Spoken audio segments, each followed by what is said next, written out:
Why am I so far away? Algebra 2, Lesson 91. Multiplicative property of inequality and spheres. Now, before I start talking about multiplication rules, I'm going to talk about spheres first because those of you who are coming back to watch this video are probably watching it for the spheres.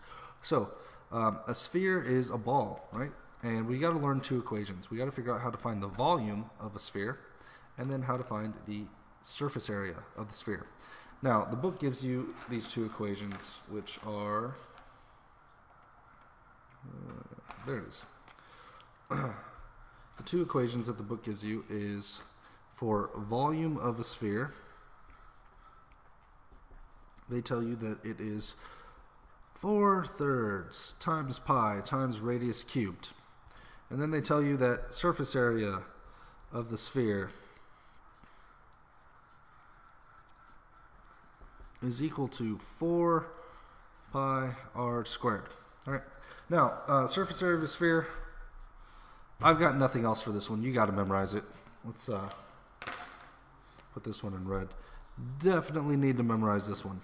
Volume of a sphere, I've got an alternate equation for this. So if you want to memorize this one, you can. I've got an alternate one. I like the alternate one because it works with stuff you guys already know. So we know that I've already taught you the volume of any object is area of the base times the height of the object, right? Well, for a sphere, it is just 2/3 times this. So for volume of a sphere, you could remember that is 2/3 the volume of the area of the base times the height. Now, let's apply this to a sphere. So let's say we have a sphere, this one, and let's say the radius is equal to 4. So let me see if I can try to draw this. This is going to be terrible. There, I've got a sphere. That's the sphere. There's the radius. The radius is 4 inches, right? So let's find the volume of this sphere, and then we'll find the surface area of it. So you may be asking, what is the area of the base? Well, the base is a circle. How do I find the area of a circle with a radius of 4? Well, that's going to be pi times 4 squared. So that's area of the base. Now, what is the height of the sphere? Or what's the height of the object? Well, the height is going to be the diameter. What's the diameter of the sphere? That's 8 inches. So, I've got area of the base times the height right here. And then I just have to take that and multiply it by 2/3. So, 4 squared is 16. So I have 16 pi times 8. 16 pi times 8 is 8 times 10 is 80. 8 times 6 is 48. 80 plus 48, 128. So I have 128 pi over 1 times 2/3. So all I have to do now is multiply this by 2. I get 256 pi over 3. Let's use some divisibility rules. 5 plus 6 is 11. 11 plus 2 is 13. So this is not divisible by 3. And if I put this in inches cubed, that can be my final answer. Right? So that's the volume of the sphere. If you want to do a decimal answer, then you can divide 256 by 3 and you can get a decimal answer. But this is good. This is a good answer right here. I'm okay with fractions, and I'm also okay with terms of pi. You don't have to multiply by pi either.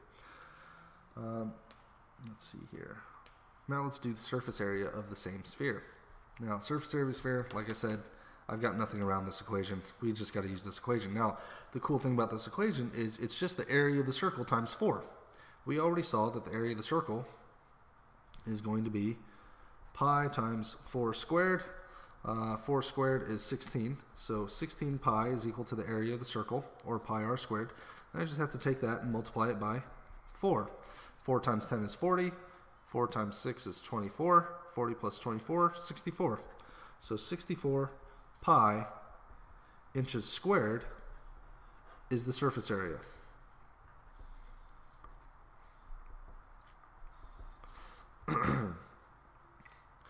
If you want to multiply by 3.14, you can, but again, you don't have to. You can leave it just like that.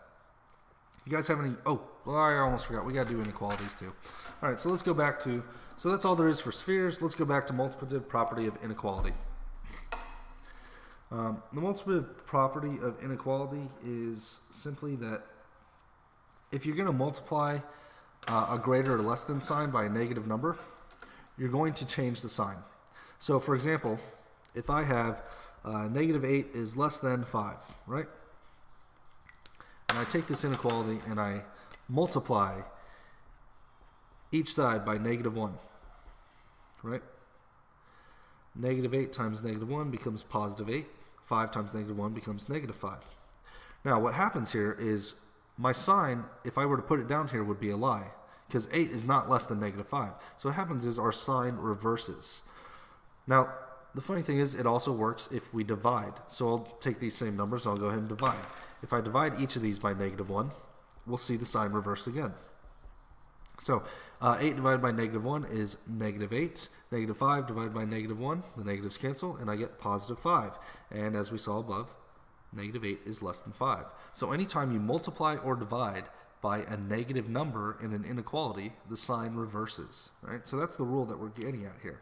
Why does this matter? Well, because we have to graph inequalities. So I'll take the following inequality.